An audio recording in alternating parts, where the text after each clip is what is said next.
এরপর ইস্তিসহাবুন নিসা ওয়াল আতফাল ওয়াস সিবিয়ান হাত্তাল হুইয়াদ।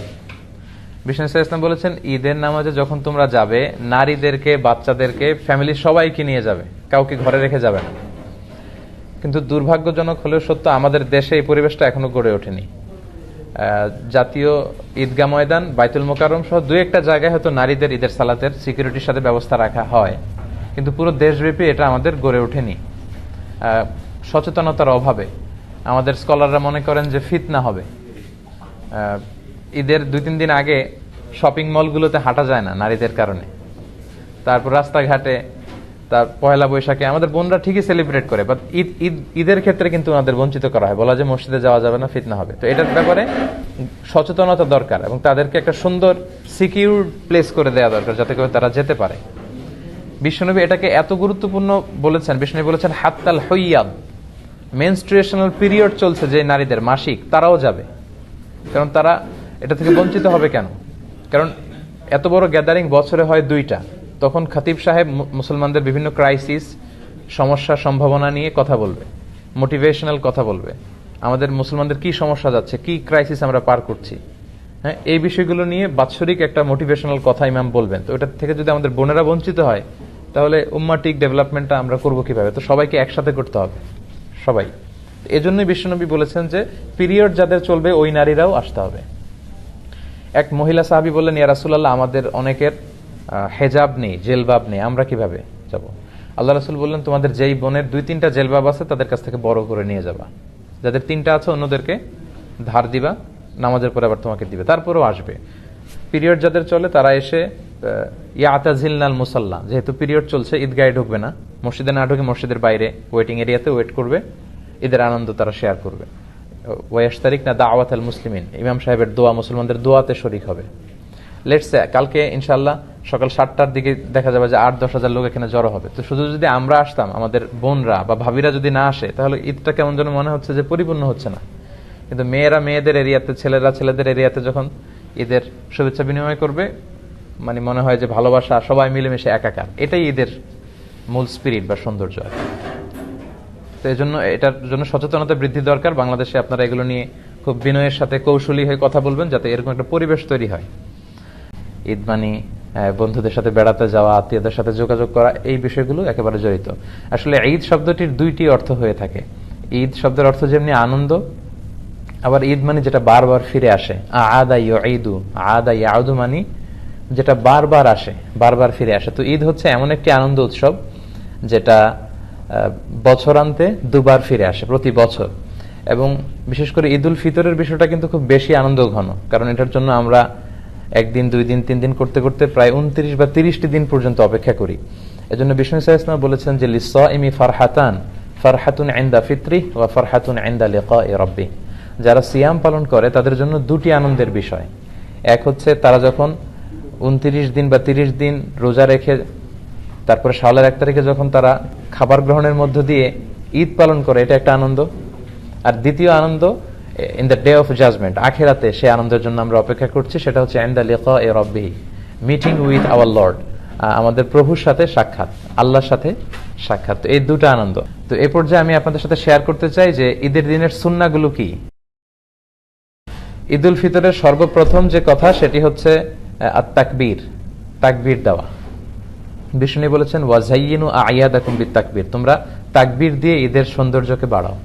তার মানে ঈদের সাথে কিন্তু তাকবীরের একটা ওতপ্রোত সম্পর্ক আছে। এবং আল্লাহ বলছেন ওয়ালিতুকমিলুল ইদ্দা, রোজার আয়াতের পরে আল্লাহ বললেন তোমরা রোজার 29 দিন বা 30 দিন রোজা পালন করবে, হ্যাঁ, তারপরে ওয়ালিতুকাব্বিরুল্লাহ, তোমরা আল্লাহর তাকবীর দিবে। কেন? আলামা হাদাকুম, এই যে আল্লাহ তোমাদের হেদায়েত দিয়েছেন, 30 দিন সিয়াম পালনের তৌফিক দিয়েছেন, এটার শুকরিয়া স্বরূপ তোমরা তাকবীর দিবে। তো আমাদের বাংলাদেশে তাকবীর দেয়, আমাদের দেশের এখানে তাকবীরের একটু পার্থক্য আপনারা হয়তো দেখেছেন। বাংলাদেশে 2বার আল্লাহু আকবার, এরপর লা ইলাহা ইল্লাল্লাহ, আবার 2বার আল্লাহু আকবার, এরপর ওয়ালিল্লাহিল হামদ। এখানে ওরা 3বার আল্লাহু আকবার বলে। আরব বিশ্ব আমরা দেখেছি একটা স্পেশাল সুরে ওরা পড়ে, ওরা এভাবে পড়ে আল্লাহু আকবার, আল্লাহু আকবার, আল্লাহু আকবার, লা ইলাহা ইল্লাল্লাহ, আল্লাহু আকবার, আল্লাহু আকবার, ওয়ালিল্লাহিল হামদ। তো মাগরিবের পর থেকে আমরা তাকবীর শুরু করব। ঈদের সালাত পর্যন্ত, দ্যাটস ইট, তাকবীর শেষ। তাকবীরের মধ্য দিয়ে মূলত কিন্তু আমরা আল্লাহ যে সবচেয়ে বড় এবং সবচেয়ে পাওয়ারফুল এটার ঘোষণা দেয়। আল্লাহু আকবার মানে হচ্ছে আল্লাহ সবচেয়ে বড়, আল্লাহ সবচেয়ে মহান। তো প্রথম কাজ হচ্ছে আমরা তাকবীর দিব ইনশাআল্লাহ। দ্বিতীয় দায়িত্ব হচ্ছে সাদাকাতুল ফিতর। সিয়াম পালনের পরে সাদাকাতুল ফিতর আদায় করতে হয়। বিষ্ণু সাল্লাল্লাহু আলাইহি ওয়াসাল্লাম বলেছেন এটা সিগনিফিকেন্স দুইটা। এক হচ্ছে তুহরাতান লিস-সাইম, রোজা রাখতে যে অনেক সময় আমরা অন্যায় করে ফেলেছি, মিথ্যা বলেছি, গীবত টিবত হয়তো করে ফেলেছি, এগুলো যাতে মাফ হয়ে যায়। দুই নম্বর সিগনিফিকেন্স হচ্ছে তুআমাতান লিল মাসাকিন, যাতে মিসকিনরাও কিছু খেতে পারে। আমরা পায়েস খাবো, ফিন্নি খাবো, সেমাই খাবো, কিন্তু যারা সুবিধা বঞ্চিত তারা কিছুই খাবে না। এটা আসলে ঈদের শেয়ারিংটা ওইভাবে হয় না, বরং তারাও যাতে কিছু শেয়ার করতে পারে, খেতে পারে, এজন্য মূলত। আর সম্মানিত শুধু এটা অবশ্যই এটা ডেডলাইন হচ্ছে ঈদের নামাজ। ঈদের নামাজের আগে আপনাকে পে করতে হবে। ঈদের নামাজের পরে দিলে কিন্তু সাদাকাতুল ফিতরের সওয়াবটা আর হয় না। বিষ্ণু বলেছেন মান আদ্দাহা ক্বাবলা সালাত ফাহিয়া যাকাতুন মাকবুলা, যারা ঈদের সালাতের আগে এই সাদাকাতুল ফিতরটা দিয়ে দিল এটা কিন্তু অ্যাকসেপ্টেড একটা সাদাকাতুল ফিতর হবে। ওমান আদ্দাহা বা'দা সালাত, আর ঈদের সালাতের পরে যদি সাদাকাতুল ফিতর আপনি দেন তাহলে ফাহিয়া সাদাকাতুম মিনাস সাদাকাত, এটা নরমাল চ্যারিটি হবে, আপনি সাদাকাতুল ফিতরের সওয়াব পাবেন না। এজন্য ঈদের সালাতের আগে আমরা এটা আদায় করব। খাবার দিয়ে দিতে বলেছেন বিষ্ণু ইসলাম। 4টা খাবারের কথা পাওয়া যায়, খেজুর দিয়ে, জব দিয়ে, বার্লি দিয়ে, কিশমিশ দিয়ে। এরপরে একটা সুন্নত হচ্ছে ঈদের দিন গোসল করা সকালে। বিশ্বনবী গোসল করেছেন কিনা এই মর্মে আমি পাইনি এভাবে, কিন্তু ইবনে ওমর উনি গোসল করতেন, ইবনে ওমর রাদিয়াল্লাহু আনহু। তো উনি গোসল করতেন, হয়তো উনি রাসূল সাল্লাল্লাহু আলাইহি ওয়াসাল্লামকে দেখেছেন গোসল করতে, এজন্য উনি করতেন। তো গোসল করাটা ঈদের দিন সুন্নাহ। এরপর লুবসু আহসানিস সিয়াব, আপনি নতুন কাপড় বা পাঞ্জাবি যদি থাকে এটা পরতে পারেন, আর নতুন কাপড় না থাকলে পুরাতন যেগুলো আছে এগুলো ধুয়ে আয়রন করে ওইটা পরতে পারেন। এরপর ঈদের দিন আরেকটি সুন্নাত হচ্ছে আত-তাতিব। তাতিব মানে হচ্ছে তিব ব্যবহার করা, সুগন্ধি, পারফিউম। এটা এমনি ব্যবহার করা সুন্নাহ। বিষ্ণু সাল্লাল্লাহু আলাইহি ওয়াসাল্লাম পারফিউম দিতেন, আমরা তো সাধারণত হাতের এই জায়গায় দেই না, আল্লাহ রাসূল সাল্লাল্লাহু আলাইহি ওয়াসাল্লাম হাতের এইখানে দিতেন। এটার সিগনিফিকেন্স হচ্ছে উনি এখানে আতর ইউজ করে যার সাথে মুসাফা করতেন তার সাথে বিশ্বনবীর ব্যবহার করে আতরের ঘ্রাণ চলে যেত। সবার হাতে হাতে বিশ্বনবীর আতরের ঘ্রাণ। আর বিশ্বনবী মাথার এইভাবে সিঁথি করতেন, তো সিঁথি করে এইখানে আতর ঢেলে দিতেন, কপাল দিয়ে বেয়ে বেয়ে পড়তো। এই জন্য উনি যেখানে সেজদা দিতেন ওই সব জায়গায় আতরের ঘ্রাণ পাওয়া যেত। তো সুযোগ হলে আমরা পারফিউম ইউজ করবো ইনশাআল্লাহ। এরপরে হচ্ছে আল আকলু ক্বাবলাল খুরুজ আলা তামারাত আও গায়রিহা। ঈদের সালাতে যাওয়ার আগে আমরা খেজুর খেয়ে যদি সুযোগ হয় বেরোবো। তো ঈদুল ফিতরে যেটা হয় মিষ্টি জাতীয় কিছু খেয়ে নামাজে যাওয়া সুন্নাত, কিন্তু ঈদুল আজহাতে আবার বিপরীত, ঈদুল আজহাতে কিছু না খেয়ে নামাজে যাওয়া সুন্নাত। কারণ ঈদুল আজহার সিকোয়েন্সটা আল্লাহ বলেছেন যে ফাসাল্লি লিরাব্বিকা ওয়ানহার, মানে আগে সালাত পড়বেন, তারপরে কুরবানি করবেন, তারপরে কুরবানির গোশত খাবেন বা কিছু খাবেন, মানে আসসালাতু আউওয়ালান আন-নাহর সানিয়ান ওয়াল আকলু সালিসান। কিন্তু ঈদুল ফিতরের সুন্নাহ হচ্ছে আপনি ঈদগাহে বা মসজিদে যাওয়ার আগে মিষ্টি জাতীয় কিছু খাবেন, খেজুর, চকলেট, ফিন্নি, পায়ের যদি মহল্লায় কেউ আপনাকে দাওয়াত করে আপনি হয়তো খাইলেন, মাঝে মাঝে কিন্তু অনেকে করে ইনভাইট করে সবাইকে। এরপরে একটা সুন্নাত হচ্ছে ঈদের দিনের আয-যাহাব মিন তারিক ওয়াল আউদা মিন তারিকিন আখার, এক রাস্তা দিয়ে ঈদগাহে যাওয়া আরেক রাস্তা দিয়ে আসা। এটা হচ্ছে ইফ পসিবল, যদি সুযোগ হয়।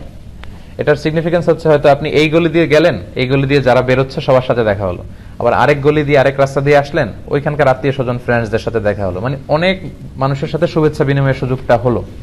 তো ঈদের দিন তো আনন্দের দিন, আনন্দটা বেশি শেয়ার করার সুযোগ হচ্ছে এই কারণে। তো ইউআইতে যেটা দেখা যায় আমরা বেলাল থেকে বের হয়ে ওই বাস স্টপের একটা জায়গা দিয়ে সাধারণত আসি, তো এখানেও যদি আপনি এটা মেনটেন করতে পারেন তাহলে সুন্নাতের সওয়াব ইনশাআল্লাহ আপনি পাবেন। এরপর ইস্তিসহাবুন নিসা ওয়াল আতফাল ওয়াস সিবিয়ান হাত্তাল হুইয়াদ। বিষ্ণু সাল্লাল্লাহু আলাইহি ওয়াসাল্লাম বলেছেন ঈদের নামাজে যখন তোমরা যাবে নারীদেরকে, বাচ্চাদেরকে, ফ্যামিলির সবাইকে নিয়ে যাবে, কাউকে ঘরে রেখে যাবে না। কিন্তু দুর্ভাগ্যজনক হলেও সত্য আমাদের দেশে এই পরিবেশটা এখনো গড়ে ওঠেনি। জাতীয় ঈদগাহ ময়দান, বাইতুল মোকাররম সহ দুই একটা জায়গায় হয়তো নারীদের ঈদের সালাতের সিকিউরিটির সাথে ব্যবস্থা রাখা হয়, কিন্তু পুরো দেশব্যাপী এটা আমাদের গড়ে ওঠেনি সচেতনতার অভাবে। আমাদের স্কলাররা মনে করেন যে ফিতনা হবে। ঈদের 2-3 দিন আগে শপিং মলগুলোতে হাঁটা যায় না নারীদের কারণে, তারপর রাস্তাঘাটে, তার পয়লা বৈশাখে আমাদের বোনরা ঠিকই সেলিব্রেট করে, বাট ঈদের ক্ষেত্রে কিন্তু আমাদের বঞ্চিত করা হয়, বলা যে মসজিদে যাওয়া যাবে না, ফিতনা হবে। তো এটার ব্যাপারে সচেতনতা দরকার এবং তাদেরকে একটা সুন্দর সিকিউর প্লেস করে দেওয়া দরকার যাতে করে তারা যেতে পারে।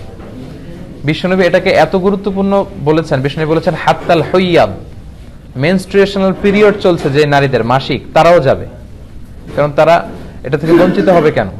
কারণ এত বড় গ্যাদারিং বছরে হয় 2টা, তখন খতিব সাহেব মুসলমানদের বিভিন্ন ক্রাইসিস, সমস্যা, সম্ভাবনা নিয়ে কথা বলবে, মোটিভেশনাল কথা বলবে, আমাদের মুসলমানদের কি সমস্যা যাচ্ছে, কি ক্রাইসিস আমরা পার করছি, হ্যাঁ, এই বিষয়গুলো নিয়ে বাৎসরিক একটা মোটিভেশনাল কথা ইমাম বলবেন। তো ওটার থেকে যদি আমাদের বোনেরা বঞ্চিত হয় তাহলে উম্মাটিক ডেভেলপমেন্টটা আমরা করব কিভাবে? তো সবাইকে একসাথে করতে হবে, সবাই। এজন্যই বিশ্বনবী বলেছেন যে পিরিয়ড যাদের চলবে ওই নারীরাও আসতে হবে। এক মহিলা সাহাবী বললেন, ইয়া রাসূলুল্লাহ, আমাদের অনেকের হেজাব নেই, জেলবাব নেই, আমরা কিভাবে যাব? আল্লাহ রাসূল বললেন, তোমাদের যেই বোনের 2-3টা জেলবাব আছে তাদের কাছ থেকে বড় করে নিয়ে যাবা, যাদের 3টা আছে অন্যদেরকে ধার দিবা, নামাজের পরে আবার তোমাকে দিবে, তারপরেও আসবে। পিরিয়ড যাদের চলে তারা এসে ইয়াতাজিলনাল মুসাল্লা, যেহেতু পিরিয়ড চলছে ঈদগাহে ঢুকবে না, মসজিদে না ঢুকে মসজিদের বাইরে ওয়েটিং এরিয়াতে ওয়েট করবে, ঈদের আনন্দ তারা শেয়ার করবে। ওয়াশতারিকনা দাওয়াতাল মুসলিমিন, ইমাম সাহেবের দোয়া, মুসলমানদের দোয়াতে শরীক হবে। মেয়েরা মেয়েদের এরিয়াতে, ছেলেরা ছেলেদের এরিয়াতে যখন ঈদের শুভেচ্ছা বিনিময় করবে, মানে মনে হয় যে ভালোবাসা, সবাই মিলেমিশে একাকার। এটাই ঈদের মূল স্পিরিট বা সৌন্দর্য। তো এই জন্য এটার জন্য সচেতনতা বৃদ্ধি দরকার। বাংলাদেশে আপনারা এগুলো নিয়ে খুব বিনয়ের সাথে কৌশলী হয়ে কথা বলবেন যাতে এরকম একটা পরিবেশ তৈরি হয়। আচ্ছা, এরপর হচ্ছে ঈদের নামাজ 2 রাকাত, এটা তো আমরা জানি না। 2 রাকাত, প্রথম রাকাতে 7 তাকবীর, দ্বিতীয় রাকাতে 5 তাকবীর, মোট 12টা তাকবীর দিয়ে আমাদের এখানে সালাত হয়। আর হানাফি স্কুল অফ থটে বা বাংলাদেশে যারা আপনারা শুনছেন, তো বাংলাদেশে সাধারণত আমরা 6 তাকবীর দেই, 3-3 করে। প্রথম রাকাতে 3 তাকবীর, দ্বিতীয় রাকাতে 3 তাকবীর, এটাও আপনি দিতে পারেন, এটা কোনো সমস্যা নেই। 7-5-12 তাকবীরও হবে, 3-3 করে 6 তাকবীর, এটাতেও কোনো সমস্যা নেই ইনশাআল্লাহ। আল্লাহ রাসূল সাল্লাল্লাহু আলাইহি ওয়াসাল্লাম প্রথম রাকাতে সূরাতুল আ'লা পড়তেন, সাব্বিহিসমা রাব্বিকাল আ'লা, আর দ্বিতীয় রাকাতে সূরাতুল গাশিয়া পড়তেন, হাল আতাকা হাদিসুল গাশিয়া। তবে এটা ম্যান্ডেটরি না, এটা অপশনাল। ইউআইতে আমি যতবার সালাত পড়েছি সাধারণত সূরা দিয়ে পড়েছি। তারপর অনেক স্কলাররা বলে কোন নির্দিষ্ট নামাজের জন্য নির্দিষ্ট সূরা ফিক্স করে দেয়া মাকরুহ। তো এটার ব্যাপারে বিভিন্ন ধরনের কথা আছে, তবে আপনি চাইলে পড়তে পারেন, আল্লাহ রাসূল যেহেতু পড়েছেন। এরপর হচ্ছে আল ইস্তিমতা ইলাল খুতবা বা'দা সালাহ, সালাতের পরে খুতবা শোনা। একটা খুতবা হয়, এই খুতবাটা শোনাও জরুরি। আর এই খুতবাগুলোকে আরো কনস্ট্রাকটিভ ওয়েতে, আরো ইফেক্টিভ ওয়েতে করা দরকার। যেটা আমি বলছিলাম যে বছরের the biggest carnival and festival of Muslim উম্মাহ, প্রায় 56টা দেশ একসাথে এইটা সেলিব্রেট করবে। সো আমাদের মুসলমানদের ক্রাইসিস, আমাদের সম্ভাবনা, আমাদের সমস্যা, এই সবগুলো কিন্তু জুমার খুতবায় একজন খাতিব ইনস্ট্রাক্ট করবে তার সারমনে। সো এটাকে এই স্পিরিট থেকে নিয়ে যদি আমরা খুতবাগুলো কাজে লাগাই তাহলে কিন্তু সচেতনতাও বাড়বে। কারণ এত মানুষের গ্যাদারিং আসলে এত সহজে পাওয়া যায় না। এজন্য আমরা জুমার খুতবা শোনার চেষ্টা করবো ইনশাআল্লাহ। এটা শোনা হচ্ছে সুন্নাহ। খুতবার পরে হচ্ছে শুভেচ্ছা বিনিময়। সাহাবারা শুভেচ্ছা বিনিময় করার ক্ষেত্রে ওনারা পড়তেন তাকাব্বালাল্লাহু মিন্না ওয়া মিনকুম আজমাইন, আল্লাহ আমার থেকে, তোমার থেকে, আমাদের সবার থেকে কবুল করে নিক। কি কবুল করে নিক? এই যে 29টা বা 30টা রোজা যে রাখলাম, ইবাদত করলাম, কিয়ামুল লাইল করলাম, কোরআন খতম করলাম, এই সব ইবাদতগুলো আল্লাহ কবুল করে নিক। সহিহ সুন্নায় এই দোয়াটা পাওয়া যায়, এটা আমরা বলতে পারি। এটা ছাড়া আমাদের দেশে আমরা যেটা বলি ঈদ মুবারক, এটাও অনেক সুন্দর।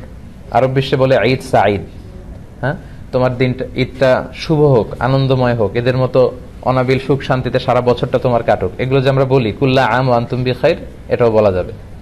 এক্ষেত্রে ইদানিং অনলাইনে দেখি অনেকেই বলে যে তাকাব্বালাল্লাহু মিন্না ওয়া মিনকুম ছাড়া কিছু বলা যাবে না। না, এত রিজিড হওয়াটা আসলে ঠিক না। খেয়াল রাখবেন, একটা হচ্ছে রিলিজিয়ন আর একটা হচ্ছে কালচার। ধর্ম আর কালচার দুটাকে গুলিয়ে ফেলা যাবে না। আল ইসলামু লা ইয়ামনাউ আনিল আখযি আন আইয়ি শাইইন জাদিদ মা লাম ইখালিফ রূহাদ-দ্বীন।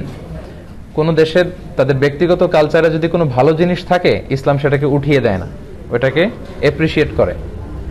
সো আমাদের বাঙালি মুসলমানদের কিছু আলাদা কালচার থাকতে পারে, যেটা হয়তো চায়নার উইগুর মুসলিমদের সাথে মিলবে না।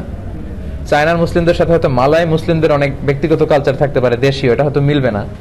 ইউরোপের মুসলমানদের হয়তো তাদের লোকালিটিতে কিছু কালচার থাকতে পারে, এটা হয়তো আমাদের সাথে যাবে না। এই সবগুলো কালচার যদি ইসলামের সাথে কন্ট্রাডিক্ট না করে আমরা এগুলো নিতে পারি। আমাদের বাংলাদেশে ঈদ মুবারক বললে আমরা যে ভালোবাসাটা আসে, অন্য কোনো শব্দ দিয়ে আমরা এটা বলতে পারবো না। মানে ঈদ আসবে, ঈদ মুবারক বলবো না, এটা অসম্ভব। সো ঈদ মুবারক, ঈদ সাঈদ, এই জাতীয় যে কোনো সুন্দর সুন্দর শুভেচ্ছা বানিয়ে আপনি শেয়ার করতে পারেন, এতে কোনো সমস্যা নেই ইনশাআল্লাহ। তো এই ছিল প্রিপারেশন ফর ঈদ ডে, এই বিষয়ের উপর আমার সংক্ষিপ্ত আলোচনা। যারা সময় নিয়ে শুনলেন তাদেরকে শুকরিয়া, আর অনলাইনে যারা আলোচনাটি শুনেছেন আপনারা শেয়ার করে দিয়ে ঈদের ব্যাপারে সচেতনতা বৃদ্ধি আপনারা করতে পারেন। আপনারা সবাই ভালো থাকবেন, সুস্থ থাকবেন। সবাইকে আবারও অগ্রিম ঈদের শুভেচ্ছা জানিয়ে শেষ করছি। ঈদ মুবারক, ঈদ সাঈদ, কুল্লা আম ওয়া আনতুম বিখাইর, তাকাব্বালাল্লাহু মিন্না ওয়া মিনকুম আজমাইন। আসসালামু আলাইকুম ওয়া রাহমাতুল্লাহি তাআলা ওয়া বারাকাতুহু।